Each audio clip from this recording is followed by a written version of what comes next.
see. Still not hearing you, Barbara. Nathan's pointing to something. We're having trouble connecting to this room on our end. That's your audio. Give us a minute. Okay. We'll. All right, so we'll call- continue. Yeah. Schneider? Present. Schmegel? Present. And Zichterman? Here.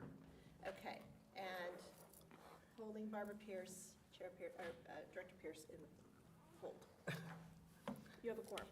We do have a quorum. Wonderful, thank you. And we hope to be able to hear from Director Pierce, who is out of state at this point.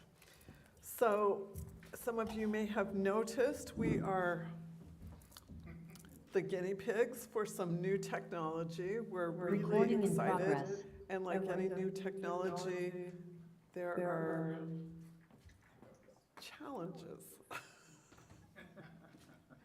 And we felt it was better to try out this technology in a smaller space and work out any struggles or any problems in a smaller situation. And the nice thing is we do not have to do this. This is a choice. So our meeting, no matter what the technology does or does not do, our meeting will go forward. I want you to understand that. Wonderful. Okay, we'll go on. Consent calendar. Oh, should we try again to hear from, before we move on? Yes. Director Pierce? Director Pierce?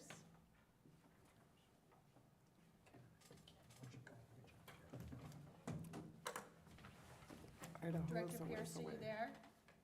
Okay, we're not hearing you yet. Yes, so- all right, I'll keep trying some other I thing. hear you. I Nate? hear you. Okay, Yes. Okay. All right, so we're getting feedback, but we've got you here checked into the meeting. okay. All right, So much for your patience. okay. All right, we have a consent calendar, approval of minutes. Oh, I'm sorry. Through the chair, this may or may not help. If all of our lights were on, if we can bring it in from the green light off. There's no turning on. I'm sorry. They're live. Turn off. Some do, some don't. Sorry. Not a problem. Like I said, we're going to, Somebody have a computer microphone on? That's probably positive. Please mute your computer microphone. That's part of feedback. Oh, this one? Right, because we're depending on in-room microphones to deliver audio, so computer microphones give us feedback. Hold on.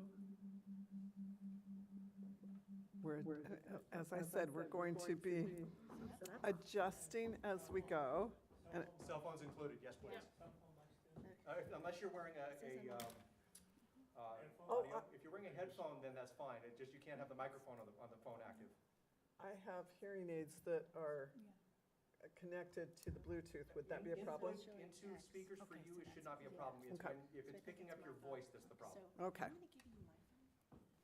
I outed myself. I can't have it here. Just keep an eye for baby. That's all. In case there's an urgent, I kind of have to have my phone because my daughter-in-law is due momentarily here. I mean, like, like we're like waiting, so I just, yeah. Sorry.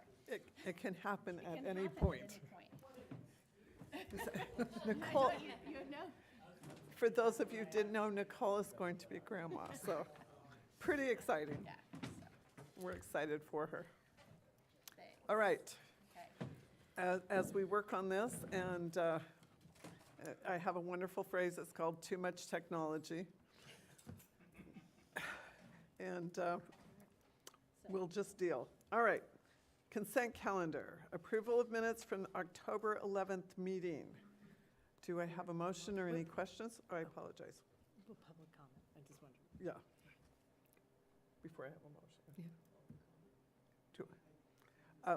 Well, I've always learned to take the motion first and then ask Yes. for the public comment. I was just reminding. Yeah. She's just poking me to make certain I stay awake. I motion to. Maria, thank you. Luis, second. I have a second. Do we have any questions from the board? Do we have any questions from the public, both in person and online?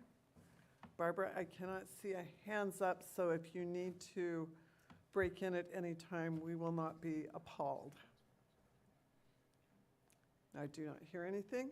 All right, so I'll call for the question. Because we do not have everyone in person, then we do need to do a roll call vote. Hardy, Yes. Bella. Yes. Chambers. Dorr. Yes. Larson. Yes. Pierce. Yes. Okay, we heard you, but very, very quiet, but we're just saying that so they know. Schneider. Schmegel. Yes. And Zichterman. Wonderful. Motion passes. Wonderful, thank you. All right, we will go on then to public comment. Is there anyone here on site that would like to speak from the public? Well, also, is there anyone online who would like to speak in public comment? Other than hearing someone, I have no way of knowing, so I do not hear anything. All right, we'll go on then.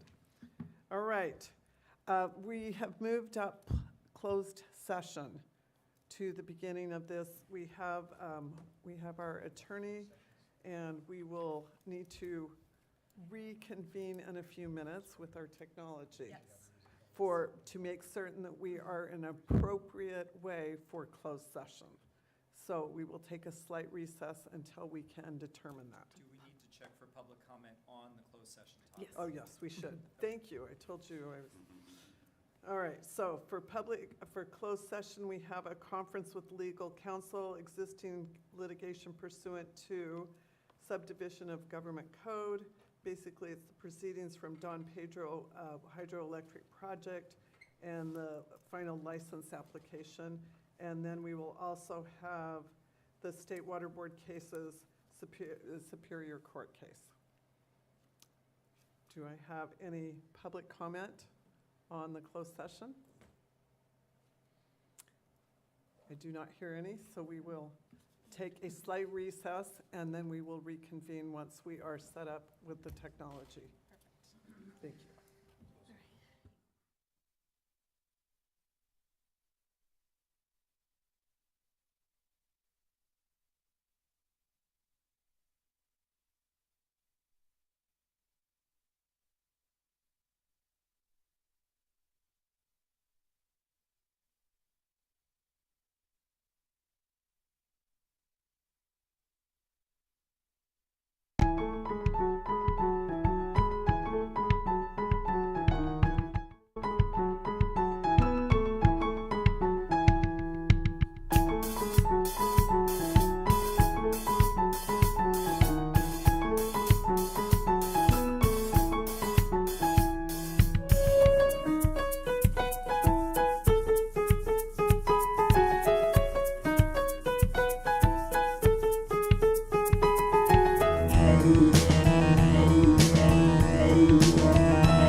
Nathan, can you do a test sound? Testing, testing. Can you hear me? Yes. Hello? The recording you need to start the recording again too before you go back into Yes. regular session. Yes, we can hear you. Barbara? Can you hear me? Recording in progress. Yes. Yes, we can, Barbara, thank you. Somebody is, I don't know if it's a Zoom call or somebody's got a microphone on, but we'll deal with it. Okay. Thank you.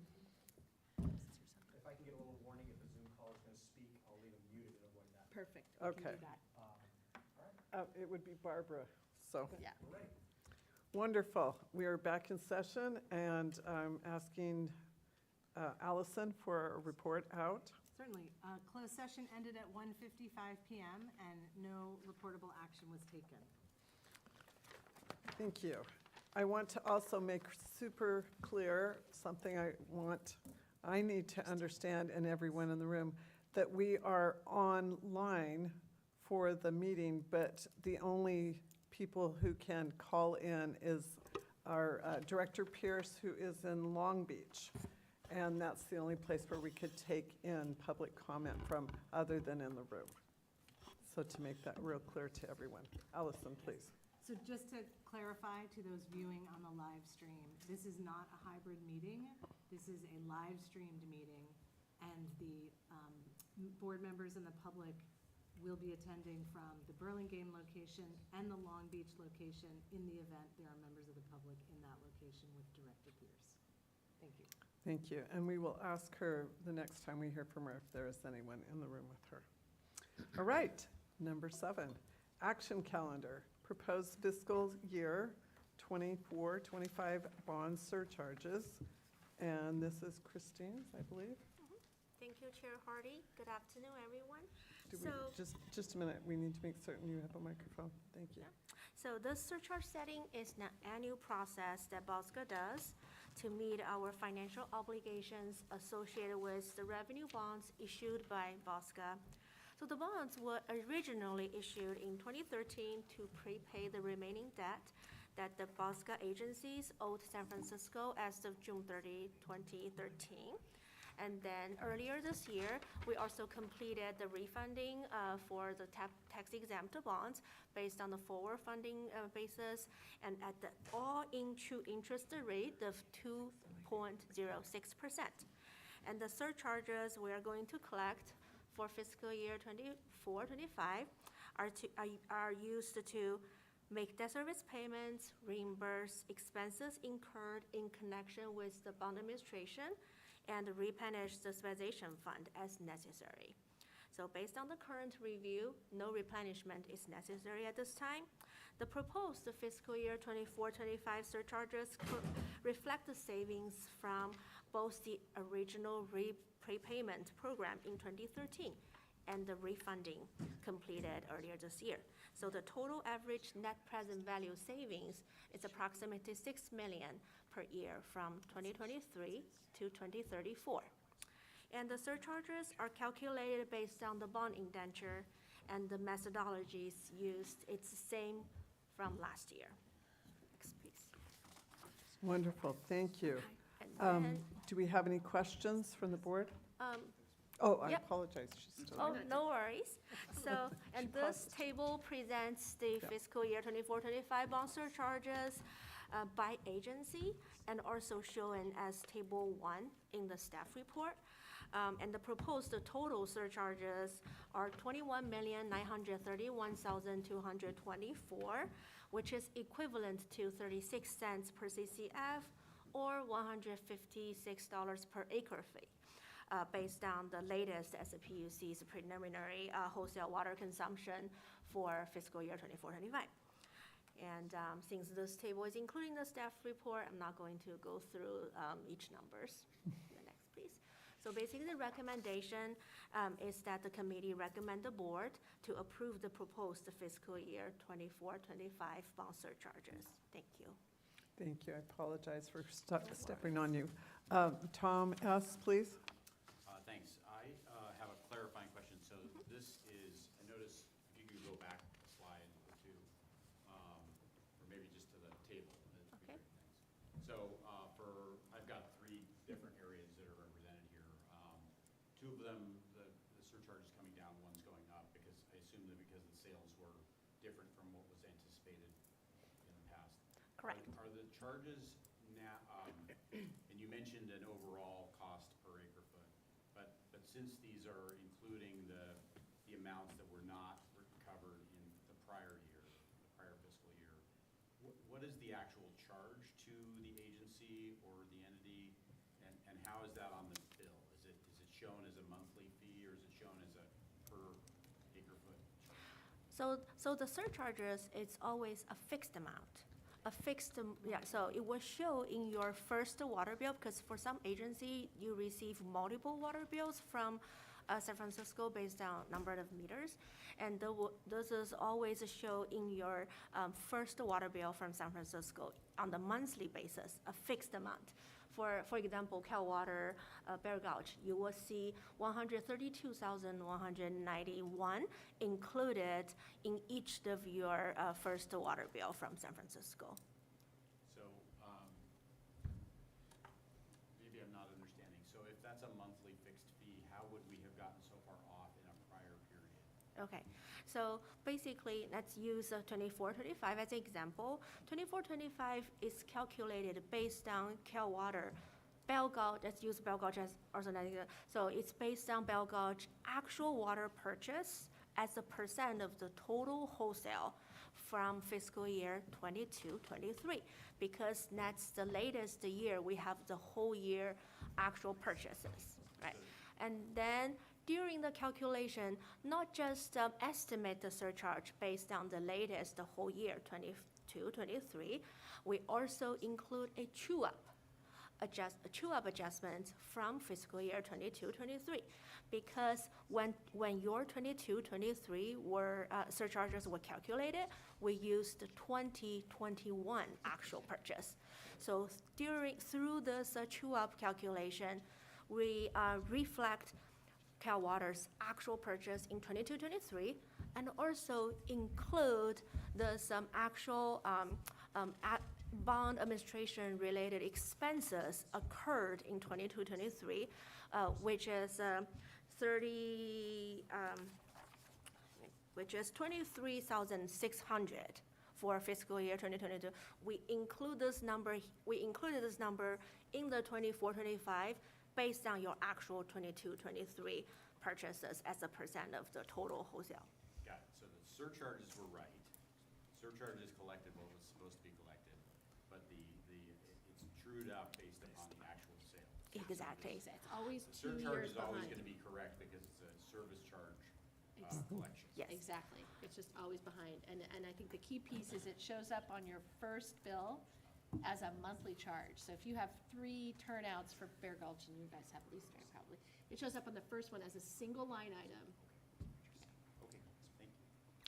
So glad that's clear, especially with the 3 agencies. Maria, please. Yes, I'm curious about, for 3 of these, so for Alameda County, for Bear Gulch, and for South San Francisco, those 3 have true-up amounts that are 6 digits.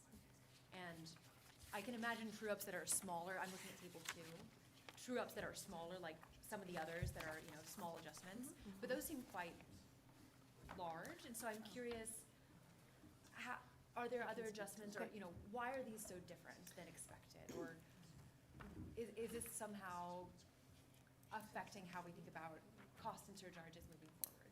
So it goes back to it being based on actual use in 22-23 and what might be going on with particular districts and their water use that year. So for example, Alameda County Water District, I know the answer to that one, is because in that year, they purchased significantly more water from San Francisco than they regularly do, because their local groundwater was having difficulties, and that was the beginning of the drought. So all we can do is project off of what was the 2 years before, right?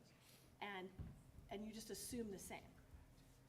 And if something changes, that's what's reflected. So that's what you see with all of them. And Alameda County Water District is a very large agency anyway, and they normally buy just roughly 22% of their water supply from San Francisco. In that year, it was over 50%. I mean, it's just a significant change. Right. So we don't look at trends for water No, conservation? it's based on actual use. Okay, thank you. Wonderful. That just means you got the bill in the mail. Okay, I see no other questions. Do I have a motion? Tom, please. Tom C.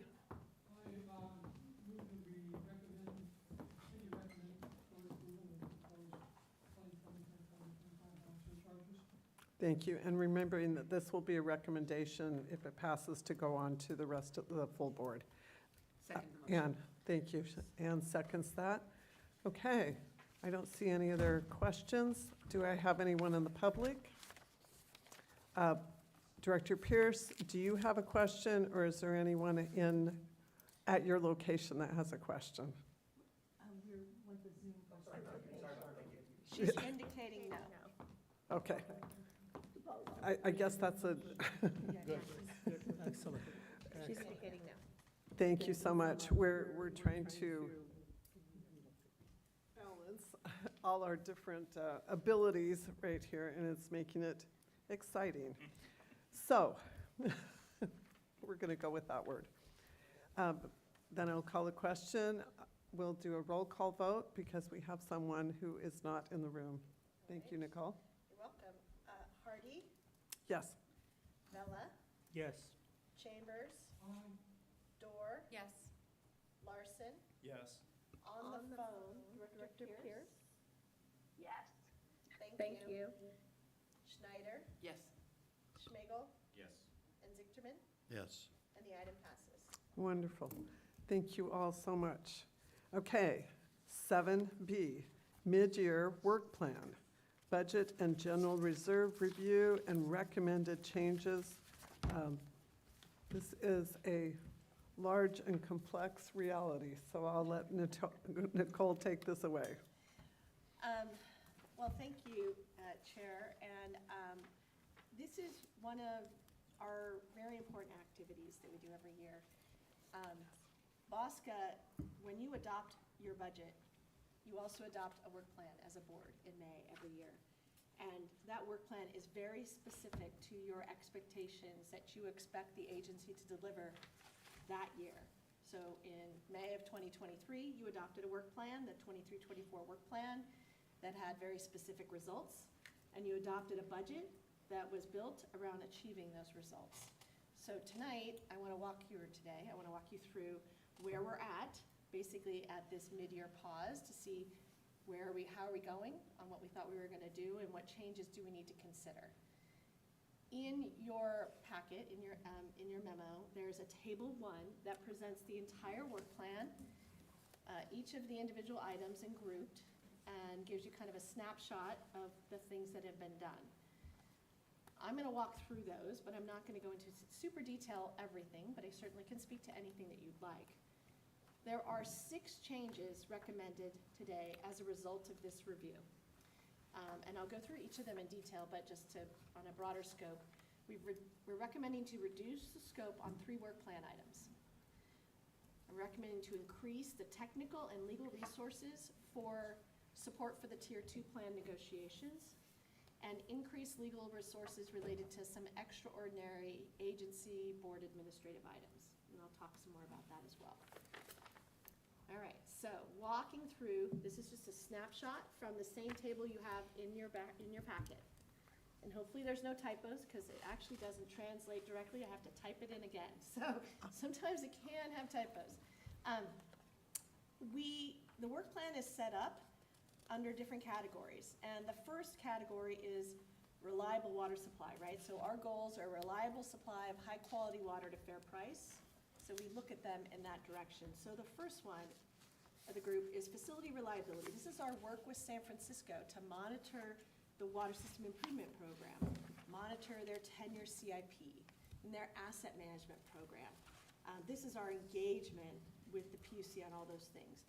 The check mark means that basically we are continuing our effort. Things are going on track as we would expect in this area, which is very nice. And next week, Tom and I will have the opportunity to get a presentation from the PUC staff on their draft, I would call it a double draft, 10-year CIP that's going to the commission in January. So they're going to do an early review with us, and I look forward to having further discussions with that in the coming months.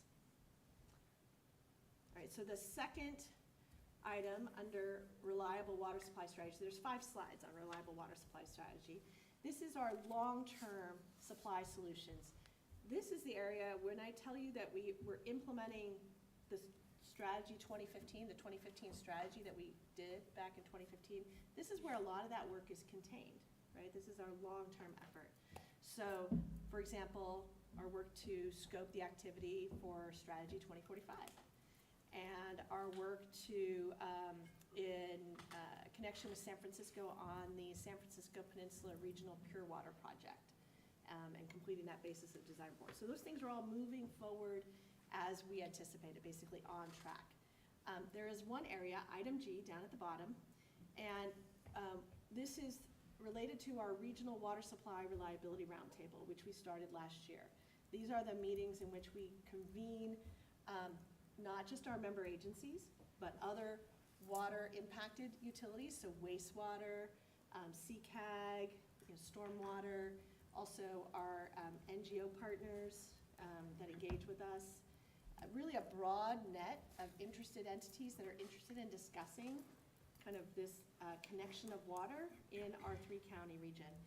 And we produced a roundtable report last year, and the decision was let's continue to support it this year. Originally anticipated we might host them at least quarterly. I think that was a bit overly ambitious in reality with a lot of things that have taken more time, the strategy in Tier 2. But we do anticipate having one in this spring as a support for us scoping our strategy, right? So using that roundtable group as another feedback mechanism and input on what our strategy looks like. So the recommended scope change is really just to modify this to read more clearly what I plan to deliver to you, which is host 1 roundtable meeting, not 4 of them. So that's kind of how we go about this, right? So we've got the exclamation mark that says, I need some attention, so this is one of the items of those 6, and it's delayed because we're not gonna do 4, so. Third category, so this is the near-term supply solutions. So this is our water conservation and our drought response group of tasks. And we are working, we actually just had consultant interviews on our drought report, I'm pleased to report.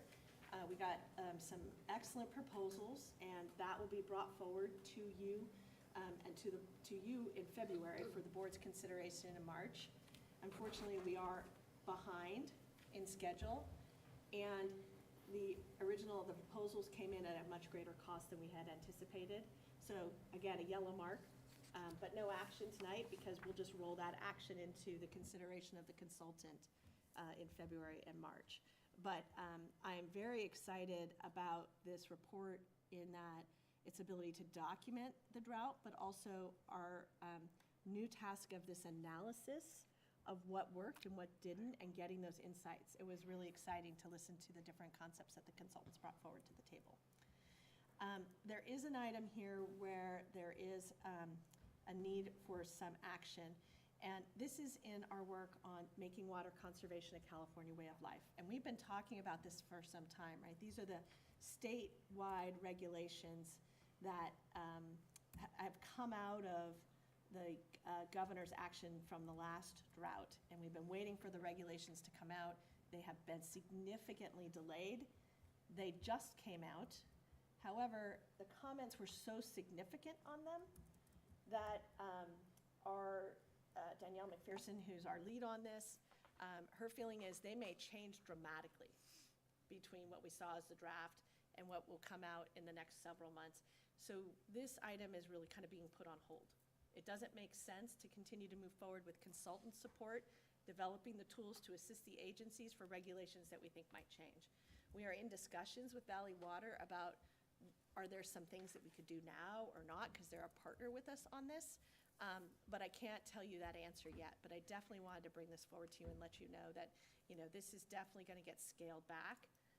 And I expect it'll roll into next year because our agencies continue to look to us to help them figure out how to meet these new regulations. That is very, very clear to me in discussions. Pause, Director. I was going to say, we do have a question here. Ann? I can wait till the end of the presentation if you prefer. It's a long I'm just, Okay. if it's very All right. specific to this slide, it might be best. This will sound a little odd. For all of us who have designated WUI lands, wildland urban interface lands, where we need to start doing work of most likely getting rid of exotic plants that tend to burn more readily, does this include, and I know you've sent me some websites and I looked at them months ago, does it include suggestions, like if we're getting rid of Scottish broom or other non-native grasses, what we might plant instead? Does the state legislation The suggest state or us within this, Oh, this in this item of the work category. plan, and I may be in Yeah. the wrong place for that. So, We could use help with saying, hey, all of you WUIs, these are some really great plants giving Yes. your microclimate, given the new measurement now that the water content in plants on the interface Right. are a fire danger.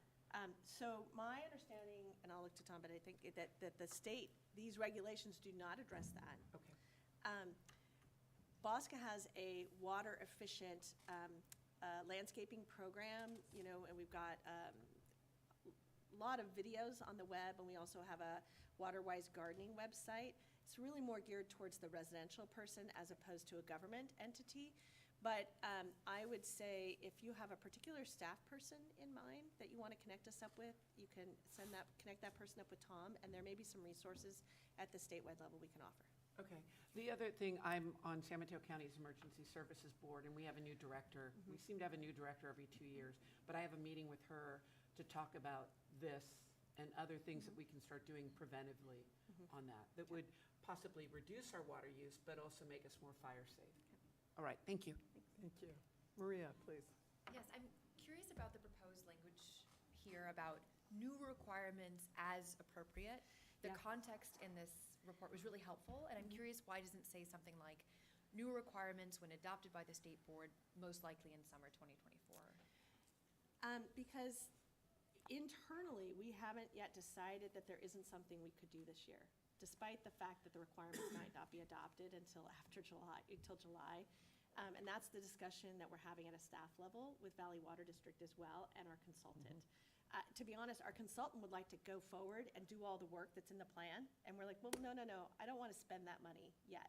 But if there's things that I can do with what we know now, so that's kind of we're just trying to decide, like, is there something we can do now that can get us ahead of the game that's worthwhile spending the money on and won't change if that regulation changes in the future. So we are it's basically providing you as much knowledge as I have at this point. Gotcha. And that could be the subscription program, or it could be something else.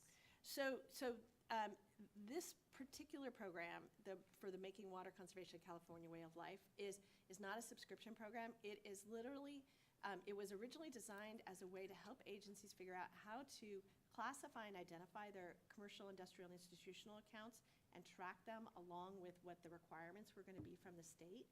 The problem is, and it's the categories and then the requirements and then whether the requirements on a yearly basis and all this. And we think that whole mapping is going to change. And that's the issue, because the whole idea was to help map it for agencies, because everybody has different customer classes, right? If it's all going to change, it doesn't make sense to do it right now, but maybe there's something else. I think what you're telling us, it's a moving target, and we don't want to spend the money to throw something at it For sure. until a target slows down. Yeah. All right, so continuing on reliable water supply strategy, same category is our development of a leak repair and training certification program. And this is a program we've been working on for some time, again, in partnership with Valley Water District. This is the idea of providing a resource so that a homeowner, primarily a residential customer, if they had a leak, we could train some group of professionals that we could then send them to so that they have someone to go to. Because your regular plumber is not well trained in how to resolve a leak in your home or outside in your yard. It's just a very significant issue. So we've been working with this, with Santa Clara and with our partner, California Water Efficiency Partnership. And, but we are nowhere near implementation. And there was a discussion in the CEO report about this with some further details, but We are at a place where we now have an understanding of what this curriculum, what we would need to do a curriculum, and we're now shopping to try to find someone that could be our partner in preparing that curriculum and really stepping out of being the agency that takes a significant role in this. I would say, interestingly enough, when we brought this update to the agencies last week, and we told them, we gave them an update on it, they continue to be extremely excited about this program, and we're all willing to say, hey, we're part of CalWEP, we would like to put some money into that. And Kyle did a presentation to CalWEP this week, and CalWEP was, open, and other agencies were open. So this is a very positive project. It's just changing from where we're going to move it, and hopefully trying to get some other entity to take the lead on it where we can be a partially support. So the change really just reflects what I expect to get done this year. Moving on, the next one. So this is taking actions to protect the members' water supply interests in the administration of the water supply agreement. So this is the work that we do that is basically delegated to BAWSCA in our engagement with the agencies and their connection to San Francisco and the regional water system. So this is our work on the alternative water supply plan that San Francisco's doing, and making sure San Francisco meets its legal and contractual obligations to the wholesale customers. And you'll see right in the middle of the table is, in big, bold words, is the negotiations for an updated Tier 2. And as you know, we've been talking about this a lot. This is a very significant work item this year. We are making progress, and our progress is needing further resources, both from a technical standpoint. Our consultant with this is Woodard & Kern, and so my estimate is we need an additional $80,000 from them for this fiscal year, as well as legal support from Hanson Bridget for an additional $82,000. I'm really looking at my glasses here. And it really stems from what we recognized in this fiscal year as we made our way through the summer, is to continue to make progress. We actually meet once in person with everybody for half a day, a pre-meeting with everybody to go over the technical information to support the negotiations, so the model and the numbers and all those things. Also, one-on-one meetings in person and remote, group meetings, subgroup meetings, one-on-one, person, remote, and for each of those, certainly those second set of meetings, we use technical and legal consultants as necessary. Generally, legal and technical consultants are with us for the negotiation meeting. We continue to make progress, but we do need these resources to continue to do that. Continuing on, protecting the member agency's interest in a reliable water supply, so Task 5. This is the work on our participation in the State Board hearings, State Board Bay Delta Plan, and also the Don Pedro FERC relicensing process. Task 6 is pursuing grant opportunities. And in this one, there is a recommended change. We had, in this work plan, developing and implementing a new core and subscription grant support program for the member agencies. Very positive response from the member agencies on this. There's two things going on. One, we had anticipated to start it later on in the fiscal year, which is fine. We have to schedule things. But as we moved and started doing the work on the scoping of Strategy 2045, this became a very important issue for the agencies, and it seems most appropriate to roll it into the Strategy 2045 because it can be part of a larger task about, bringing financial resources or other financial support to the member agencies in meeting their long-term water supply reliability needs. So I'm recommending we delete it here because it'll be rolled into Strategy 2045. The next item is our reporting and tracking. So this is where we do our reports, our annual water survey, our annual water conservation report, and also our updated water conservation database, which is now completed online and being used by the agencies to collect data as we speak, which is very exciting. This one is supporting the member agencies in receiving reliable communications on water quality issues. Things are moving forward as we planned. Everything's pretty much on track with this item. We have been engaged pretty actively with the agencies just this last couple weeks in facilitating information sharing about who is going to be participating in the 2 PFAS settlements that are going on, which are pretty controversial. So it's things like that that we do on this item. The next grouping is fair price and maintaining allies. So task 6 is performing matters from the members that are designated to BAWSCA related to financial details through the water supply agreement. So this is the work that Christina and her team of experts does to administer the water supply agreement and ensure to protect the financial interests of the member agencies and the water customers. It's also our work on the revenue bonds and our monitoring of unfunded liabilities and pension obligations with the PUC. Task 10, that's maintaining our community allies. That's on track, kind of continuing as we regularly do, maintaining close contacts and engagement where we can. Last one. This is to manage the activities of the agency professionally and efficiently. And interestingly enough, this is a fairly new task being called out. It was interesting. We didn't really have this identified several years ago. But it was becoming very important to document things that we do, like the student internship program. That shows up here. Maintaining a motivated and effective workplace. We've also got the resiliency effort in here, and just I want to speak to that. We had a workshop with the team, and legal counsel joined us to kind of brainstorm about those things that we needed to address. The water resources team is filling out some more of that information because they obviously have a major bulk of work, and we'll continue to work on that, and I look forward to giving you a presentation in the late winter time. So, but there is a major change here, and this is the other part of the budget adjustment, which is to increase legal counsel's budget for an additional $30K, and this is to deal with some of these, unanticipated administrative issues.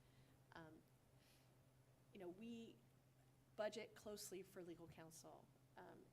It's very important to both Allison and I, as we prepare the budget, we base it on a work plan by work plan item with a total not to exceed, and I manage to both of those.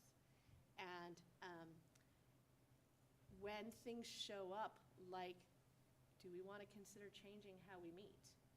And what does it take to do that? What are the rules about that? And how do we manage that? Those things are not planned.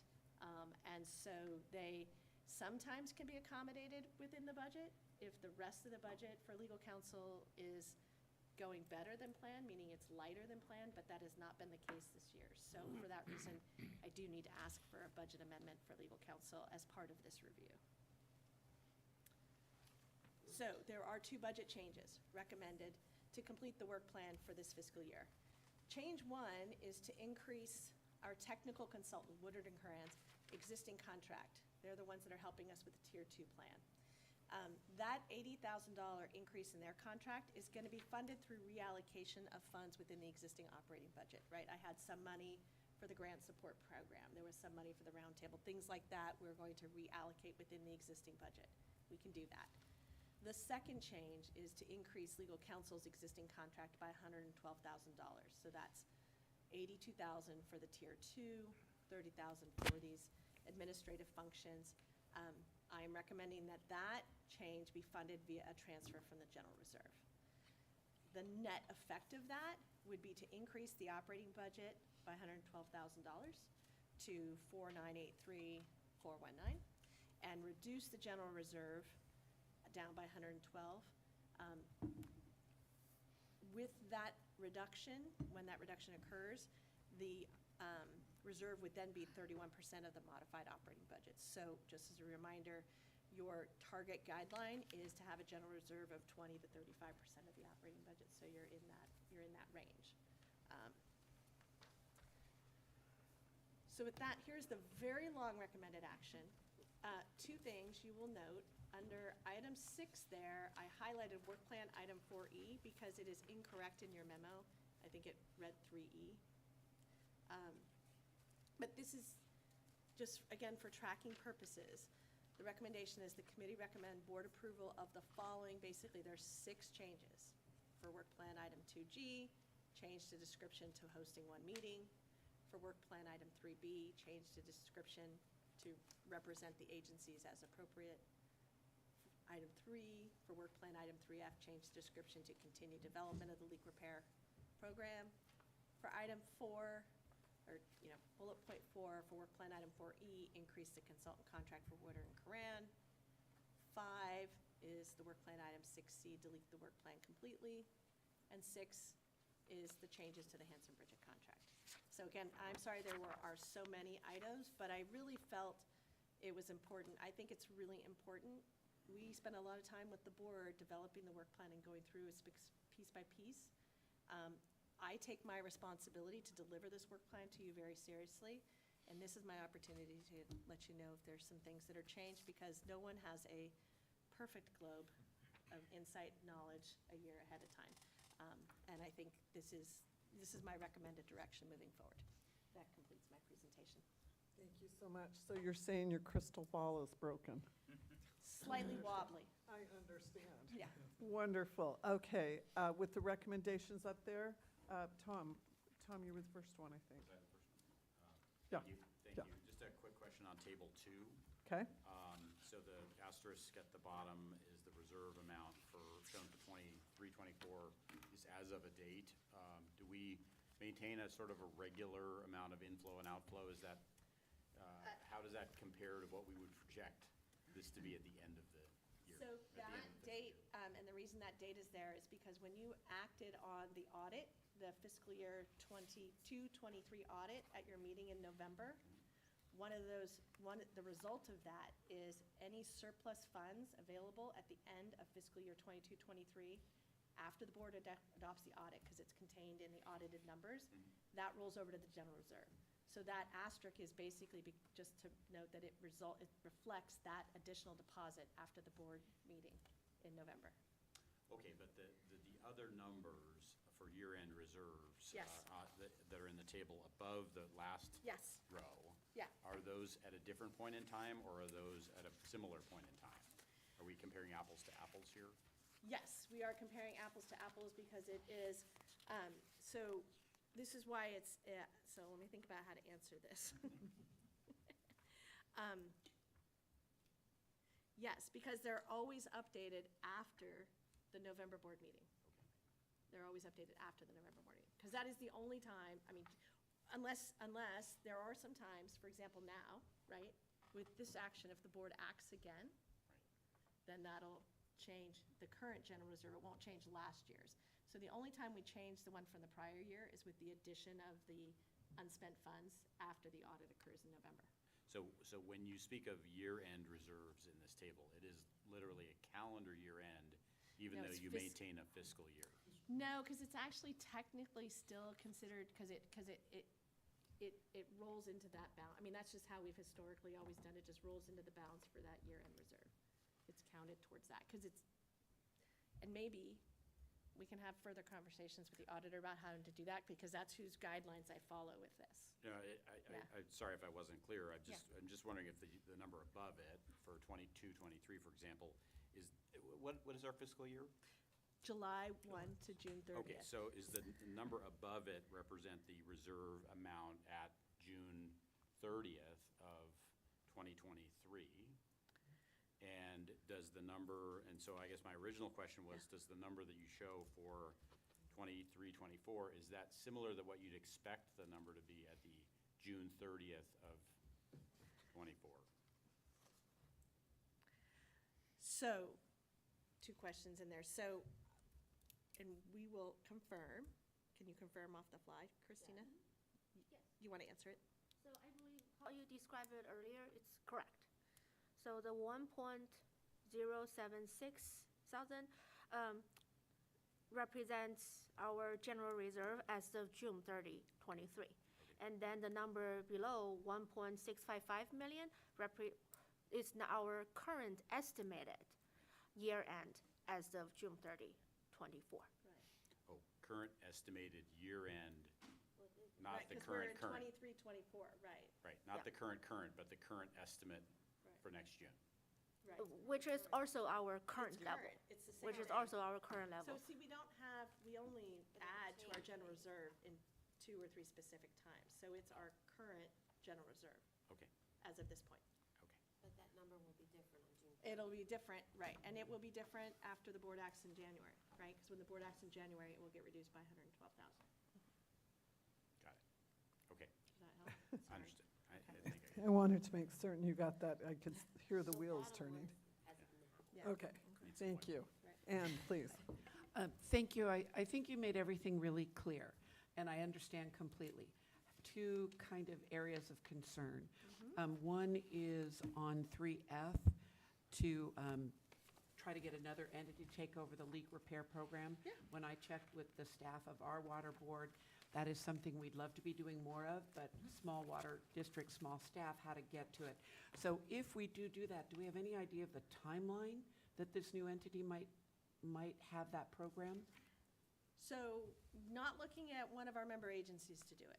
That's not the level of No, person no, no, no, entity. no, I understand that. Okay. But if BAWSCA is not going to be the Right, lead, right. and let's say it's Santa Clara Water District is the lead, yeah. or whom, when do we think that program might roll out? I would say give us 2, 3, could be 4 years, could be 5 years. It's going to take a while. This is a Really? big Just to effort. create a certificate program? Yes, because you have to, yeah, it takes a while. So, and we have to Just so find you know, I somebody. created certificate programs at University of California, so I get it. I do Yeah, get it so, yeah. on that, and then to get people through the program, but, Yeah, so, I mean, we're out shopping, trying to find Okay. the lead entities, and we're also trying to find partners. Okay. So, and, yeah, that's just, we're gonna continue to pursue that. so I hear it, I understand. It's disappointing on that when we were, again, talking to my team, are we at 13% leakage? I know we had a report a few months ago, and I didn't pull it out on that. So that would be something we'd love to work on. I would encourage you, given that I was part of the environmental team at the University of California, that might be a good partner. That's what they do. And then the continuing education units on that. And I can do some Someone, homework yeah, if you need that. The other one is, just help me understand this. I understand removing 6C, the grant program. And I've been pretty open here that we are trying to put together the financing to go to what I think now is called purified water on that. And then there was just an announcement that the State Water Board is looking at trying to simplify creating more recycled water options Right. across the board. My experience coming from a small city and a small water district is we don't compete as well against the big guys. We just don't have the resources to do it. So this grant program had been very important to Millbrae. Moving it into the 2045 2045. plan, how far does that push that off? Well, again, probably a year or two. And, I mean, because this was to develop it this year, right? Implement would be the following year. You know, can we develop and implement in a single year as part of Strategy 2045? I don't know. So we're looking probably at 2 years. And then I guess what I would urge is, so I understand the reality of the struggle, but I do know there's North Coast County Water District, for example, just got a very significant grant for groundwater development. So I think there's ways to go about getting grant funds despite your size. It just depends upon what resources you bring in to kind of help you with that and trying to partner with others to do it. But, you know, we provide as much support as we can, but it's always been an item that was called out as, up until just this last year, something that BAWSCA could not do independently because we were only just nine people as well, right? So my desire is to figure out how to do it in a way that doesn't immediately impact the agency's ability to do everything else. And that's where I thought it was important for the board to be able to consider what might come out as recommended as part of the overall concept of Strategy 2045. And then just from help me clarify, it's been a long year on that. The BAWSCA grant program was to actually go out and get funds and help member agencies get the funds? No. Or simply a support letter? We provide a support, I've already provided a support letter for your recycled water project. We provide a support So letter. we'll still be doing the supporting, we're in there with you. Absolutely. But the structure of creating a whole grant program itself And it wasn't is even a what's being grant held. program, it was more about possibly securing a consultant on board that could help us identify grant opportunities. So just taking that next step, right? So it's like, can we get a consultant on board that could provide grant opportunities and maybe on a subscription basis, write a grant proposal for you, right? So that Millbrae doesn't have to go out and do an RFP to get a consultant on to write the grant proposal. That was the scope, the extent of what we thought we would do. I think there's a lot of interest in other parts of trying to address that same issue. And again, that's why I think it needs to go over to Strategy 2045. We will continue to we write grant support letters. We connect people up with contacts at the state. You know, we connect people up with, you know, if we have a consultant resource that says, hey, you know, we often get lists from consultants that says, here's the grants. I mean, we share whatever resources we have. So, but a broader program is what was envisioned. Again, I understand it in terms of managing BAWSCA on that. I'm just a tad bit disappointed on that. I am But- too, for sure, but Okay, thank you. reality sometimes. Thank you. Recognizing that there's water supply, and that water supply coming from a treated water, so treated water is more where you're looking at your water treatment plants. If you're looking for some partnership. How's that? Maria? Yes, thank you so much, Director Schneider, for those questions, because I had some similar veins. And I don't think I do understand for why we have to remove item 6C on this idea of a grant writer, because what we're really asking for is for BAWSCA to do an afternoon of research, have some conversations with potential contractors, consultants, and then set up a structure for us to, through BAWSCA, access that consultant to get, you know, grant writer support. So it's not asking BAWSCA to do that grant writer work, but to help the agencies. I also have a small, Menlo Park is pretty small here, and especially this year and the coming years, with the Inflation Reduction Act funds and with the bipartisan infrastructure law funds that are coming down to the state, it seems like a really big missed opportunity if we don't assess the opportunities for our agencies. And so I would like to see this continued and added. And just to check, when did we add this onto our work plan? Was it just 6 months ago in January? Yes, just in, no, not January, just in May. Okay, so This it's is a just in May. And brand so new item. that makes me think, so it's been since May, 7 months so far.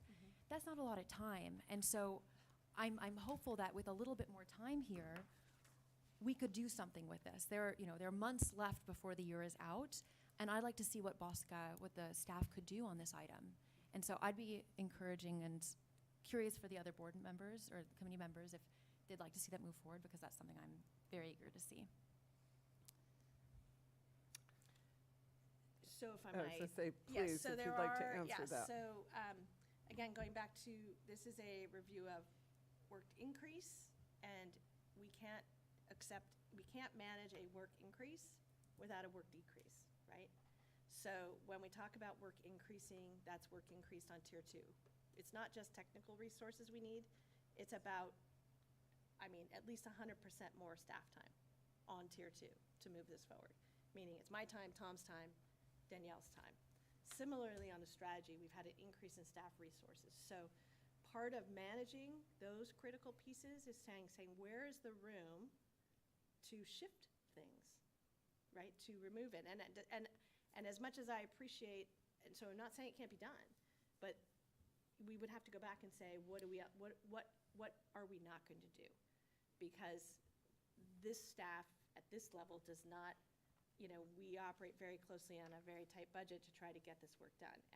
And it is more than just an afternoon's work to launch a subscription and core program. It is. It requires legal time, it requires the technical team, it requires getting a proposal, multiple proposals, writing the RFP, getting the proposal prepared. It's a brand new program. We currently have 10. So we have a pretty good guess of what it takes to put a program together and to launch it successfully. And I'm not going to recommend to do it unless we're going to launch it successfully, right? That doesn't work. So, if it's the committee's interest to keep it on the plate, that's fine. But it also means we're going to have to look and see what else we might need to adjust to do that.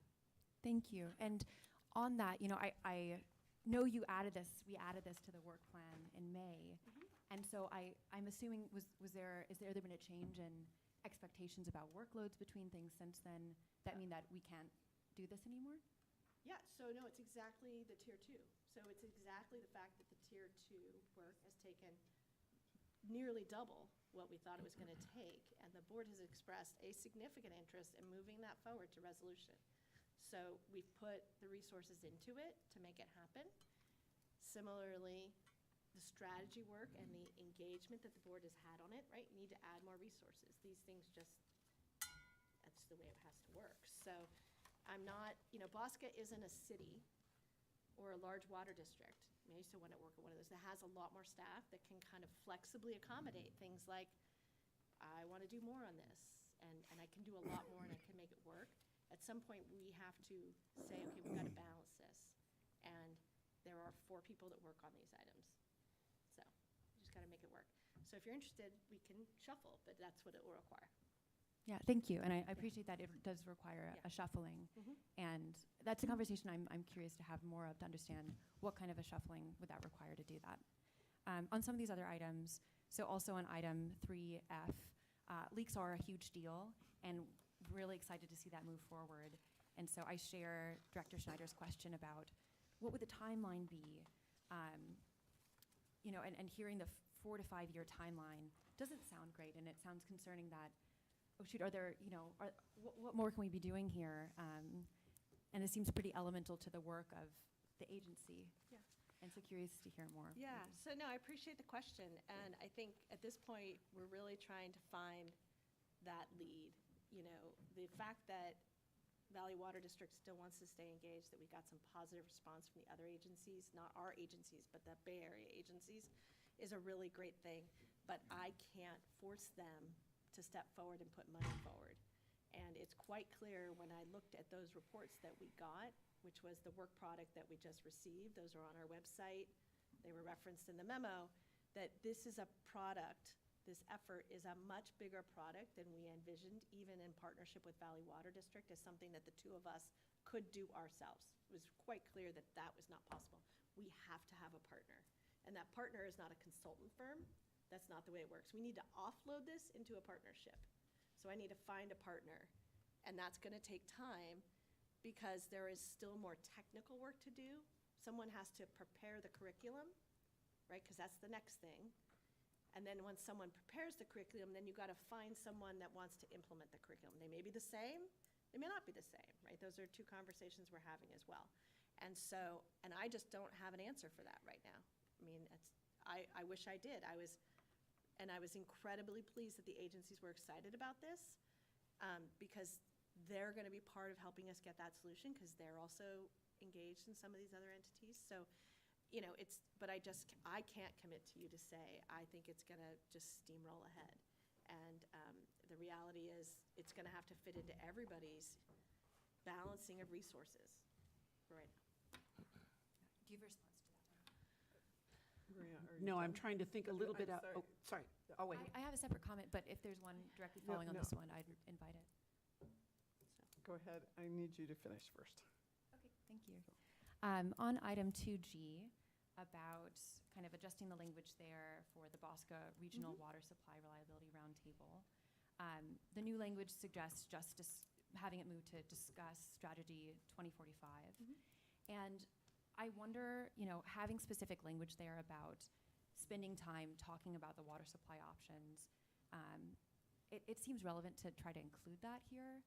I know that obviously the roundtable's looking at water supply, but I wonder if this could be adjusted somehow to say, to discuss long-term water supply options, potential partnership opportunities, and how this work can contribute to the strategy 2045.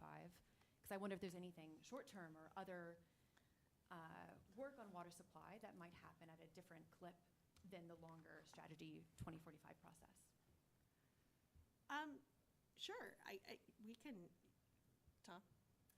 Yeah, from a perspective of what generally is discussed yeah. at the roundtable meetings. Tom, I need you to have a microphone. Sorry about that. The prior roundtable meetings, we tended to have a roundtable meeting on a particular topic. And so, for example, we were thinking this year about talking about potable reuse. There's some new legislation that was just passed, so the drinking water type projects. What happened this fall was that another group in the Bay Area called the Bay Area Water and BAWAC, Bay Area Clean Water Agencies, held a roundtable on potable reuse opportunities, recycled water.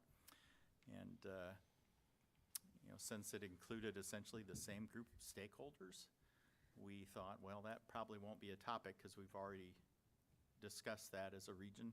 Our next one, our thoughts, speaking with Nicole and the staff, was, well, we're developing this long-term water supply strategy. It would be nice to share that with a broader group to get that input. And so that was, probably could take at least 2 hours or more to talk about that, to see if there's, and you'll see in a presentation later what we're thinking about task-wise, what might be included in that work. The NGOs in the room may want to also have us look at other aspects of things. Maybe, I don't want to even predict what they might want to ask us to look at, but we wanted to get that feedback. But in terms of making changes to what goes into this, I think it's fair to say, well, maybe we'll have multiple topics at that workshop. And so I think we can make some wordsmithing adjustment. I just want to make sure that it's relevant and of interest to get people in the room, and that's what I always worry about. If it's a topic that's of interest to more than just the BAWSCA member agencies, I can get people to show up at the round table.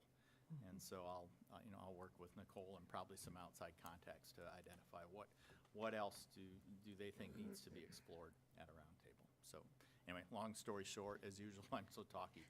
I think we can make some changes to the words and something. Okay, so we could make it a more broad statement if that would be helpful. But my intent was to clarify it's one meeting. Yes. That's the major thing, and that from where we're standing on from trying to drive the agency to one of the key things you've asked us to deliver on is trying to get the best input on the scope. And I thought that would be most helpful. Thank you. I think the reason for the specificity here is to make sure this is not just for Strategy 2045 that will take a few years to do, but that we're thinking about short-term opportunities around these as well. Okay, is that it? Yep. Now, please, Anne. I was just thinking, believe me, I do understand when an outside entity puts more work onto your work plan, Nicole, but San Mateo County has this slush fund called Measure K with an extra $40 million sitting around in it. If, thinking outside the box, some money could come from that to this agency to help with the grant structure process, would that be something this agency could accept? Understanding that there's our existing staff would have management time over that and contract management time and all that. So we engage already with CCAG in getting No, Measure K is out of the county, not CCAG, but yeah, okay. Okay, but we engage with other entities to receive money to do programs through BAWSCA. So from just a general standpoint, there's nothing stopping us from that. The issue we generally will have is we are a 3-county agency, not a single county agency. So we have to be able to parse it out that way. No, I get it. And so that, again, would be something to me, right? This is why I like rolling things into a larger strategic plan, right? Our strategy 2045 to help us figure out, where does the board want to put its resources on all these options, and having a better sense for what it's going to cost. What are the resources necessary? What's the timeline? So we can make some decisions. Because we can do anything you want, but we can't do everything, right? So you have to make tough choices. And the strategy is going to help the board make those tough choices from the recommendation that we will provide to you, right? Because I'm not assuming you're going to do everything that comes out of the strategy recommendations. There's going to be things you don't want to spend your money on. But you should want to know, what's it going to cost? What are the benefits? What are the priorities, and come up with some kind of prioritization to say this is what we want to do or not. And I think it's necessary, given the breadth of stuff we have that has to get done right now, to kind of look at those longer term issues as part of the strategy 2045. So yes, and that's partially why I want that to be rolled into that planning process. Okay, thank you. Thank you, appreciate that. Luis. So, yeah, Nicole, why can't you do everything, please? Well, didn't we talk about that grandbaby, right? So, but no. But to your point earlier, I think it's going to be because we are talking about a work plan. So it's a question of prioritization. So whatever's going to float to the top, something else is going to probably sink to the bottom. Yeah. And, the scope of the work plan, if it's going to continue to grow, we need to come in with something that's going to support it, which resources, people power and on all that. Otherwise, we're going to be just dreaming, Right, you won't get the results, right? I mean, one of the things that we all talked about when we were here in November was the results that the agency has produced, right? And I think one of the critical reasons BAWSCA can point to those results over the last 20 years is because of this work plan process and the fact that we focus on results. And the board is diligent in self-controlling itself to say, we're going to recognize what we want to get done and recognize the things that we're not going to do. And we're going to make that prioritization ourselves and not fool ourselves that we can do everything. And it's just an important task, I think, for this agency to continue with the success that you've had. Thank you. So what I'm hearing from staff is the recommendations is what they could do, given resources, given reality, and a few minor adjustments to the budget and moving some things around. I also hear that the grant program is not right now, but not never. And that's what I'm hearing. Yes, and I wish I could tell you, and as we were talking, I've been sitting here in my head trying to figure out, like, how would I readjust it if I put the grant program in, and I can't, that's not something I can give you on the fly. I don't have that answer, because literally we are at that point. I mean, everybody on the team has got a critical delegated task, and it's going to take everything to even get to this. And so I just can't provide that to you, unfortunately. I appreciate that.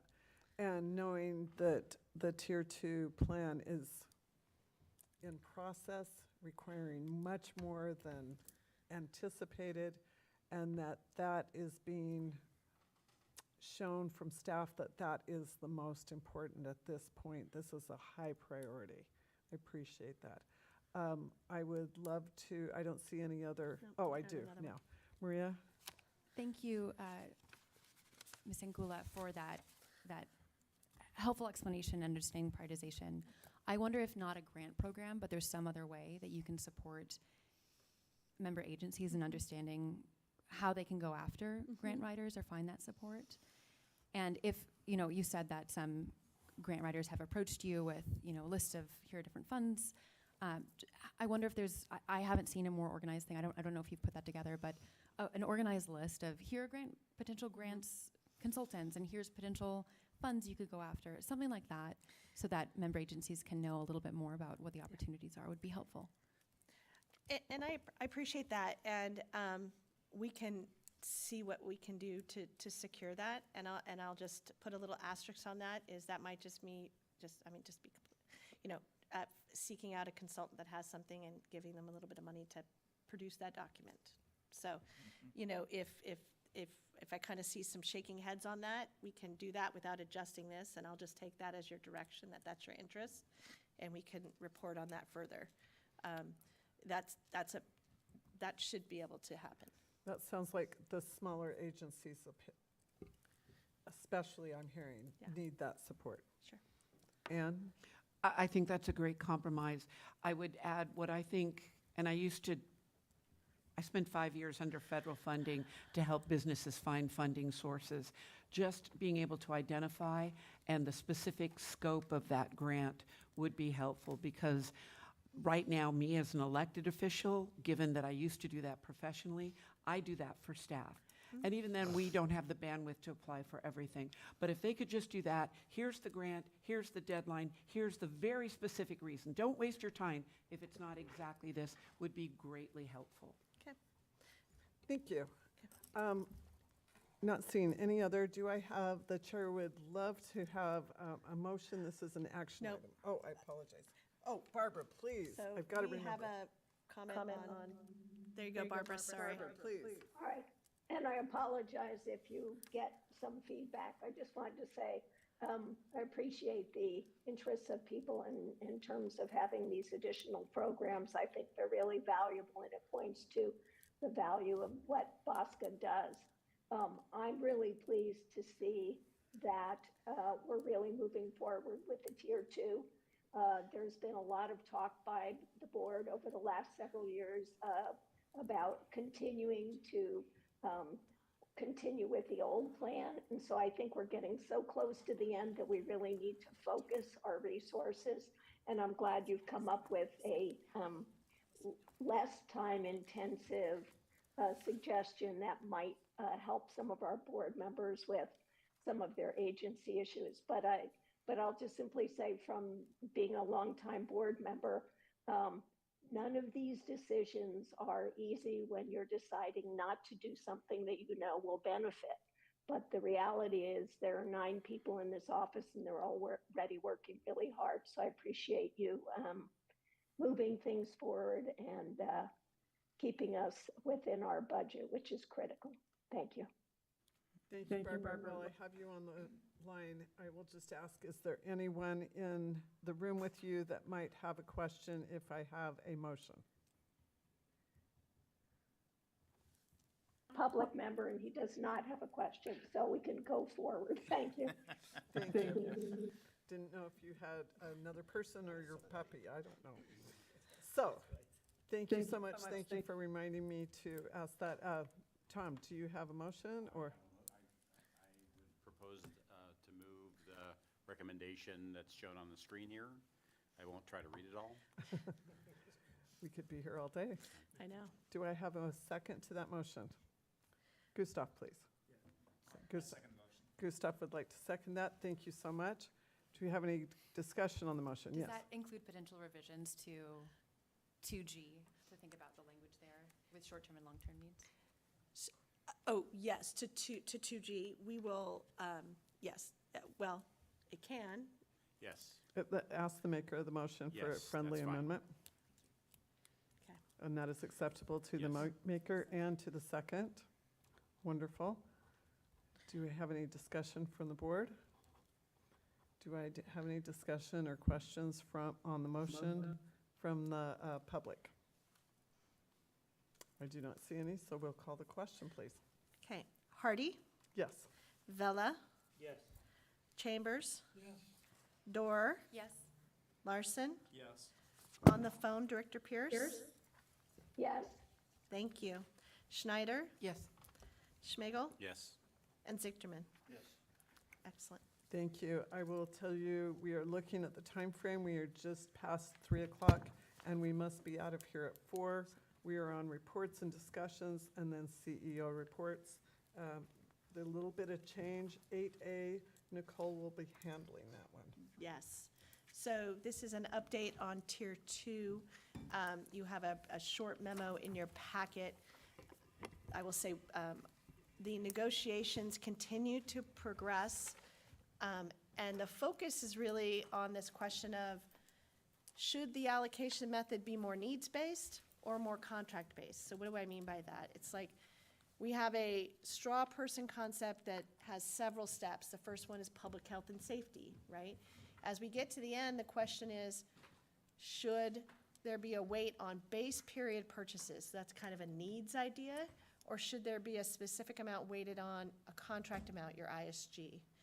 On either side of the spectrum, it's almost equivalent agencies, interestingly enough, and very, very strongly held beliefs about what's appropriate. We sat in the room on Monday with everybody and pretty clearly said, okay, there's a lot of room for compromise here. That's the positive spin on that, right?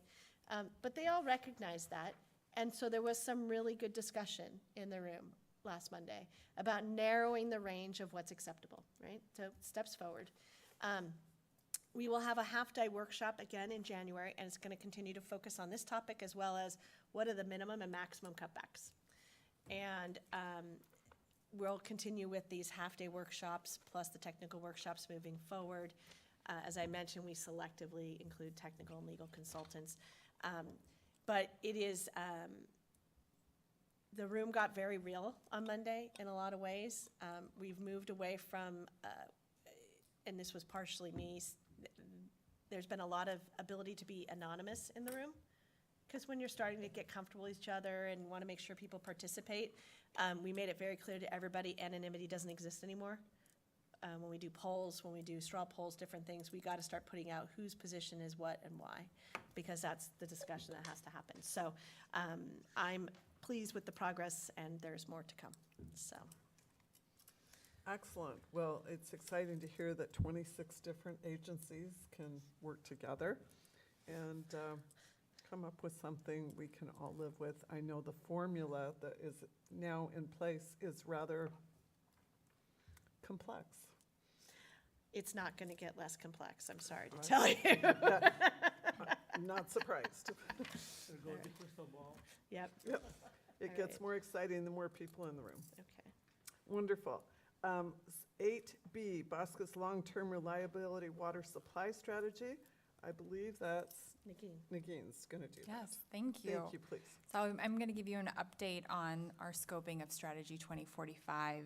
We are on track in completing the scope development this fiscal year with helpful input from all of you. As mentioned in the BPC memo, we will be discussing the status of development of key tasks for Strategy 2045 and receive any feedback you may have at this time. Now, all of this information presented here today is highly preliminary. We just began developing these potential key tasks in the past week. So this is all very new.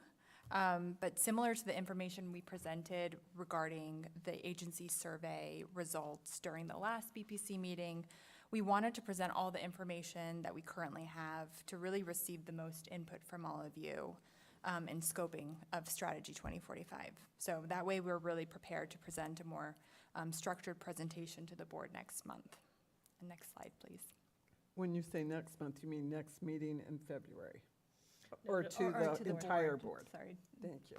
To the board Need to in make certain we're January. clear. So we did receive great feedback during the November WMR and the November BAWSCA board meeting on the draft purpose and objectives we presented. Now, we updated both the purpose and objectives to reflect that input, and one of the key changes was making sure we're including conservation or demand management and describing the purpose of Strategy 2045 and the objectives that meet it. Now, before we group conservation or demand management under the umbrella of water reliability, but since it's so significant, we thought it would be important to single it out in the language. And the updated purpose now is to identify the water supply and demand management needs and opportunities for the BAWSCA region and establish a framework to collectively support water reliability and resilience. So we highlighted the changes that we made since the last time you viewed it, which is underlined in this slide. And we also made a few changes to the objectives as well accordingly. So the first being provide a comprehensive picture of the region's supply and demand management needs and options. So again, changing that language to include conservation. The second is to establish a framework for collectively maintaining and improving regional water supply reliability and resilience. The third is to elevate awareness of and support the region's interests in new and emerging regulations that impact water supply and demand management. The fourth is to expand regional dialogue and collaboration to collectively address common needs. Then we have closed the gap on funding needed for water supply resilience and reliability. And then finally, we have support availability of affordable water supplies and demand management strategies to all customers.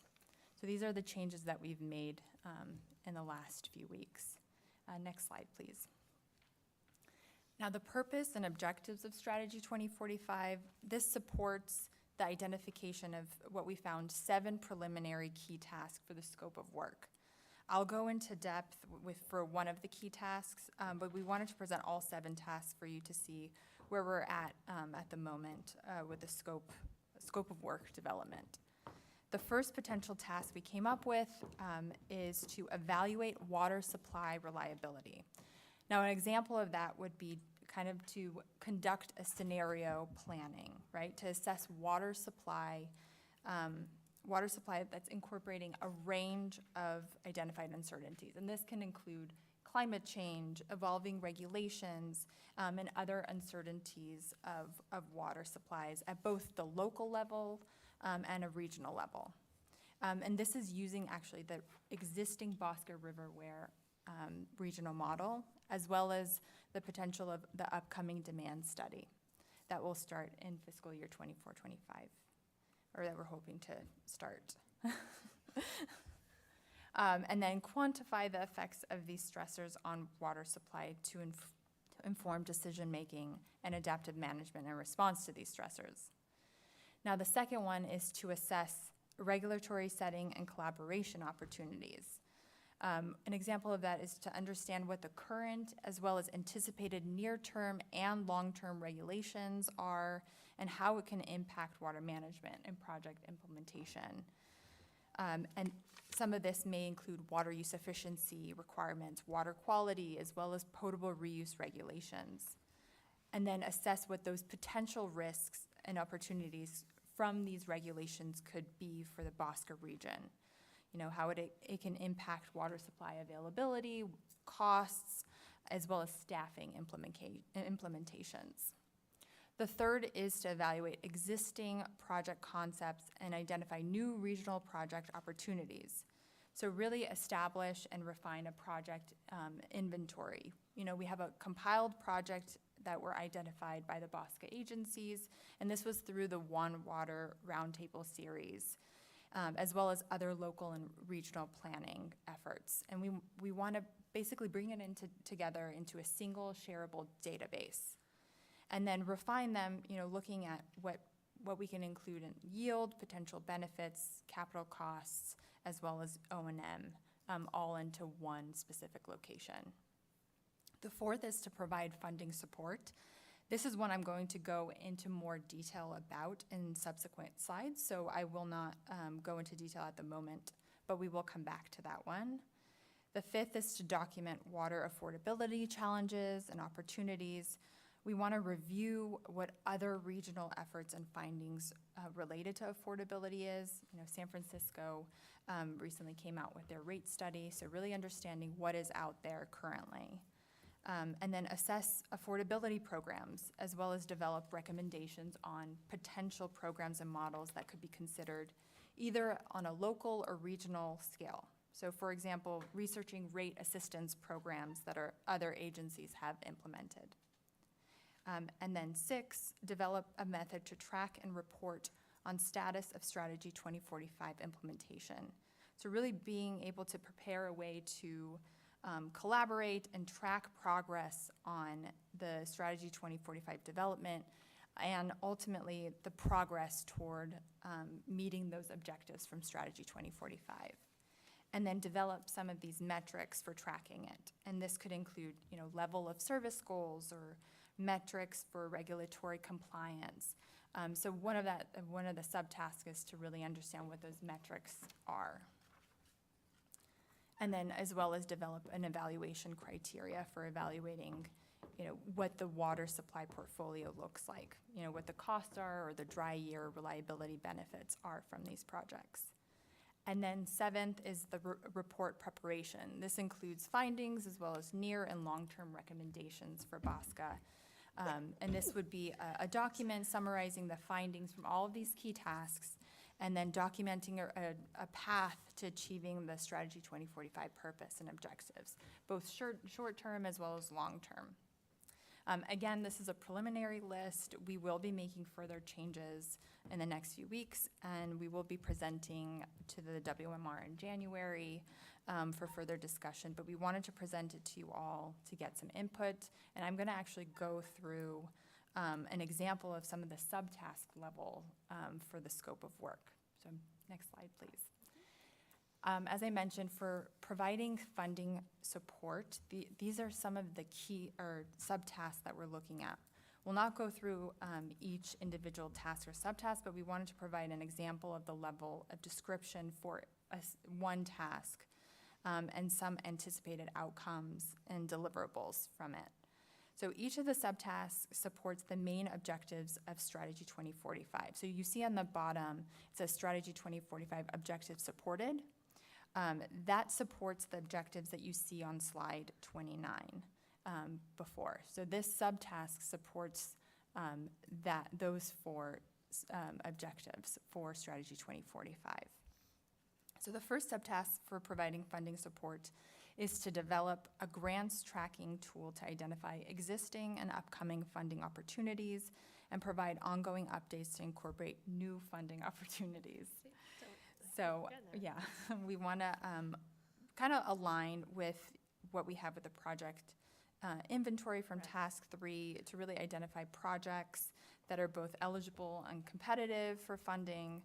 And again, the anticipated outcomes is a grant tracking tool. And this could be an internal site that BAWSCA agencies as well as BAWSCA can explain what these grants are, how to apply to them, and provide that assistance. Next slide, please.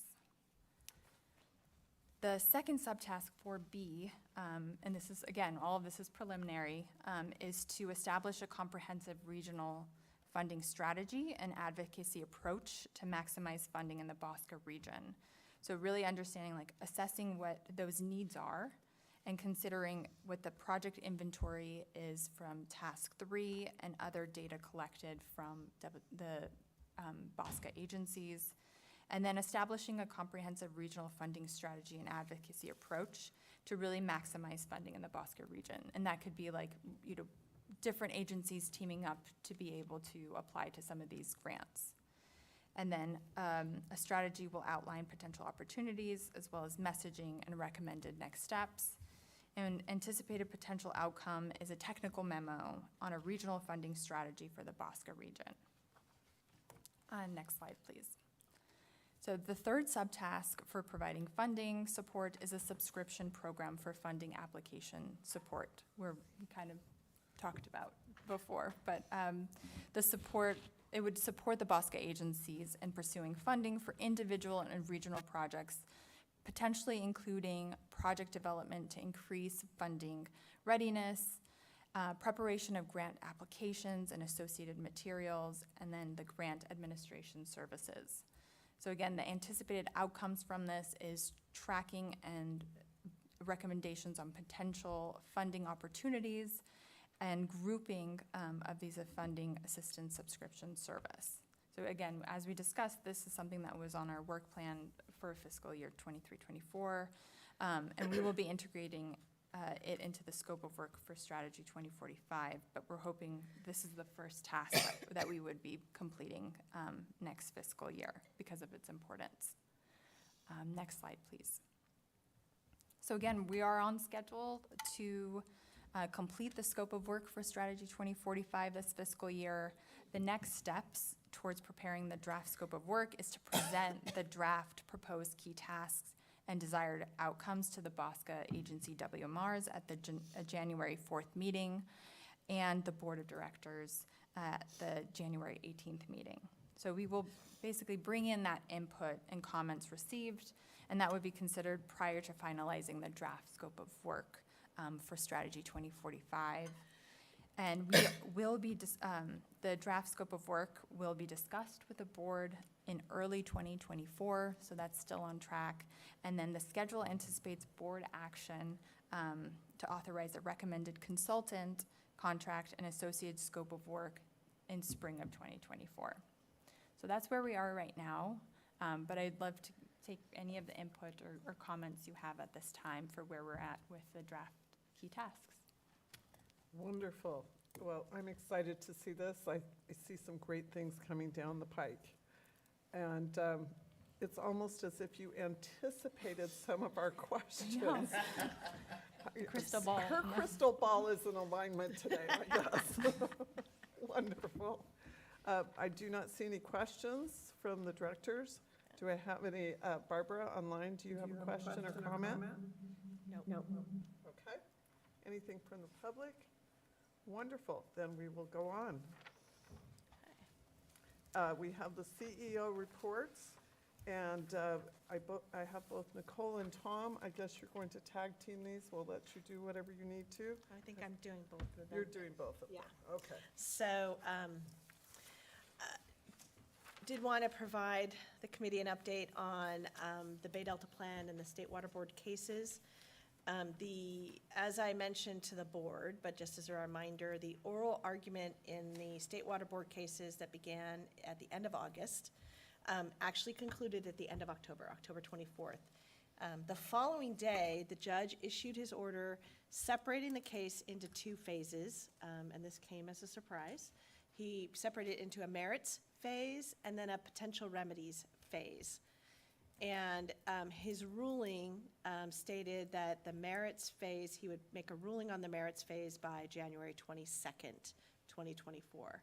And then based upon the results of that ruling, then we would enter into the potential remedies phase if appropriate, and it would have a sequence of time after that. So we are in the midst of this right now, and we're all just kind of waiting at this point on the State Water Board cases and the judge's decisions. For the Bay Delta Plan, both Phase 1 and Phase 2 plans that include the voluntary agreements are moving forward on multiple fronts. As a reminder, the Tuolumne River is included in the Phase 1 plan, and the Phase 1 voluntary agreement as an amendment to the adopted Bay Delta Plan is now undergoing CEQA review by the State Board.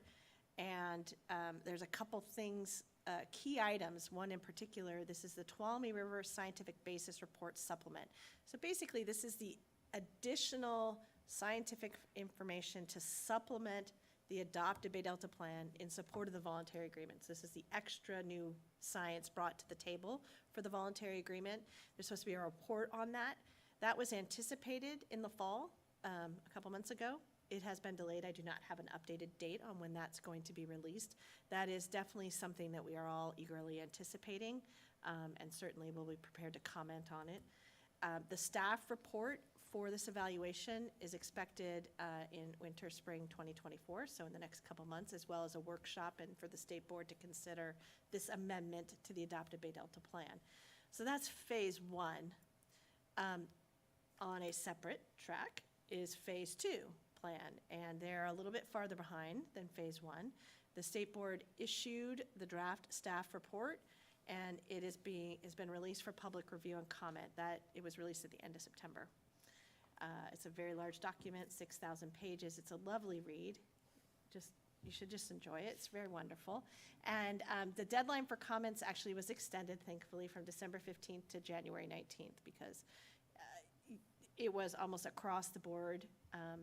Pretty much every stakeholder said, look, this is too large of a document and it is too important and too complex for us to review it in this time. I think even now they would like to extend it further, but the State Board has said it is not going to do that. BAWSCA is actively engaging with our member agencies, San Francisco and Valley Water District, as part of our review, and will comment as appropriate. I will say the State Board actually has had a series of hearings. They did a 3-day hearing, and they were each sparsed out by about 2 weeks, essentially. The last one was this last Monday, and we've all been watching them remotely. And in this last hearing, it was, I think, of note that Secretary Crowfoot, who has been actively engaged and was one of the major leaders for the voluntary agreements, he spoke on behalf of the Natural Resources Agency that he heads in support of the voluntary agreements. I think provided a lot of useful and helpful background to the State Board members about how the voluntary agreements came about, clarifying the fact that while it says the name is a bit of a misnomer, because it will, at the end of the day, if the State Board adopts them, the State Board then has the ability to implement them and control them and fine and, basically they become the requirements, if you will. So his comments, I think, were very, very helpful, and certainly to the extent that BAWSCA's interest continues to be for voluntary agreements as a resolution to this issue, I was pleased to see that he spoke. So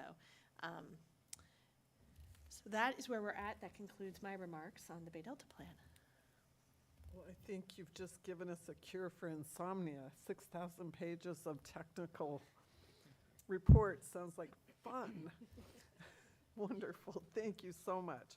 I also wanted to comment, that we have, when you said demand management, that's a new terminology that we can use. Is that just within BAWSCA, or is the demand management, is that code for conservation or just being careful?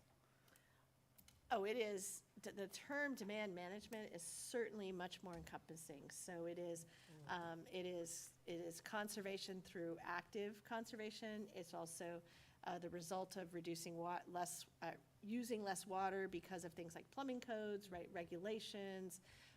Also, things like on-site reuse is also considered a demand management because it will change your demand, your water use profile on site, which is a little bit different than a more traditional recycled water project. Wonderful, thank you. So we're all done with the CEO reports. Oh, Gustav, please. Yeah, thank you very much. So I've been, as I'm listening to the report, and I'm thinking back to the last few years, because a lot has happened on the Bay Delta Plan and the VA during that time, and sort of where we were then and how we've gotten to where we are now. And I'm just kind of like taking a step back, big picture. I'm reminded of a statement that Nicole made to SFPUC about 3 years ago, I think it was like January 2021, that really clarified what the responsibilities were of BAWSCA and the SFPUC. And I think that laid the groundwork for a lot of what came afterwards. And it also made me think about the fact that public agencies, we don't operate in a vacuum, that we are part of a system of assigned responsibilities and roles, and we each have our part to play, and by staying on task, that's what helps the system work very effectively. And cities, for example, tend to have really broad responsibilities, but BAWSCA, as a special district set up by the state legislature, they gave us specific tasks. And it's been helpful that we have stayed on task. I think that's made us more effective. You know, one example has been thinking about our relationship with SFPUC, that we're not a general purpose watchdog, but we have some very specific oversight roles with SFPUC. So for example, we have oversight over the WISIP that comes through state legislation. We have oversight over the wholesale revenue requirement that comes from the water supply agreement. So we've been given those specific tasks, and we're very good at those tasks, but we're not like a general purpose watchdog over the SFPUC. And in Ms. Sankula's statement to the SFPUC, she was talking about how, for example, on the environmental front, SFPUC, they operate the system, so they are responsible for operating it within the framework. They have a sustainability They have an environmental stewardship program, that's what it is. And there's also state and federal law, so they have to operate within that. And we support them in doing that, and we pay our share of the costs. At the end of the day, they are responsible for that. So we make sure that, you know, that they are taking care of their business there. And then on like the Bay Delta Plan and the VA, in addition to San Francisco having its responsibilities, there are actually a bunch of state and federal agencies that also have their own environmental responsibilities and their own lenses that they look through. So they're all looking at that. They're all talking to State Water Board. State Water Board, they're the decision-making authority at the end of the day. BAWSCA, we have a responsibility to engage with the State Water Board in that process, and to make sure that the state water, that the interests of our water users are represented. But really, our mission that we've been given by the state legislature is to represent the water supply interests of our constituents for a reliable supply of high-quality water at a fair price. That's our task, and so we've stayed very focused on that. So I think that's been interesting to, you know, thinking about that, to look back on how that has informed what we have accomplished over the last few years. And so San Francisco, in line with their responsibilities, they actually held some very informative workshops. I know that the CEO emailed all the board members recently links to those workshops. They have a lot of good background and information on the Bay Delta Plan, the VA, how San Francisco is their work on that. So I'd encourage board members to listen to those workshops and also to just keep in mind what we need to be focused on as an agency, because we're not general purpose. We have some very specific tasks that we've been asked to do, and I want to make sure that we keep our focus so that we continue to be really effective. So sorry for that long speech, but I've just been like saving this up and wanting to share it, so thank you. Thank you so much. I appreciate that, and it's a very good reminder of what we're trying to do here. And on the policy board, we are looking at these policies and then recommending those to go to a larger board, because the reality of trying to get 26 agencies to all agree, or at least in a majority way, is exciting and fun and challenging. Wonderful. Do I have any other committee member comments? I do not see any. Barbara? Oh, yes. Just a quick Luis, comment. please. We are on the committee comment on number 10, correct? Yes. Yeah, all right, cool. Not Oh, I'm quite. I sorry. have No. one Oh, more, I I have one more apologize. report. Okay. Under, I apologize. under I heard CEO committee report. comments, so I figured Okay. I do have a comment. I thought we had moved Not into now. that. I No. thought you were done. I No. apologize, Nicole. Very, just a quick one, it's just one slide, just, I referenced it a bit, but we have begun our work plan and operating budget development for the, oh goodness, it's 24-25 work plan and operating budget development. See, I can't actually believe we're in 24-25 next year. It's crazy. But we are starting that process internally. We begin the process every year by assessing the long-term critical issues and major challenges that this agency needs to deal with. And we do a long-term view in which we look out between now and 2060 and identify the critical results and the associated timeline for those things. And we use that information to form the basis of our work plan and the results to be achieved that we'll present to the board.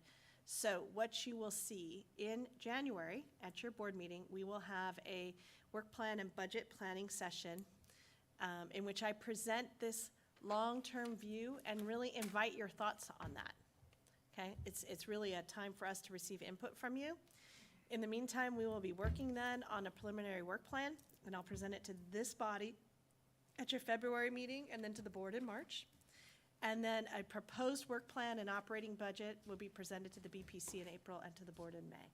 So it's kind of, you'll see it pretty much now for every meeting until May. So we just wanted to give you a heads up on that timing. Thank you, I appreciate that, and I'm sorry to go past that. Obviously, we have a calendar and the correspondence packet, all of that is in there. Nothing further to report on that. Yes, and now we're up to 10. Do you want to ask for public comment? Oh, yes, thank you. Public comment then, because I got ahead of myself. Public comment on any of the CEO reports. Anyone in the room? Oh, I'm sorry, Ann. Oh, we're okay. Okay. And Barbara, online? No. Okay, thank you. All right, then we'll go on to number 10, comments by committee members. Ann, was that where you wanted to? Go ahead. Go ahead. I'll go after you.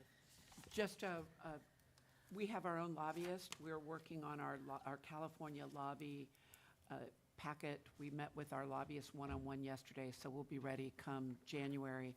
And in fact, meeting with Kevin Mullen, our congressman, on Friday.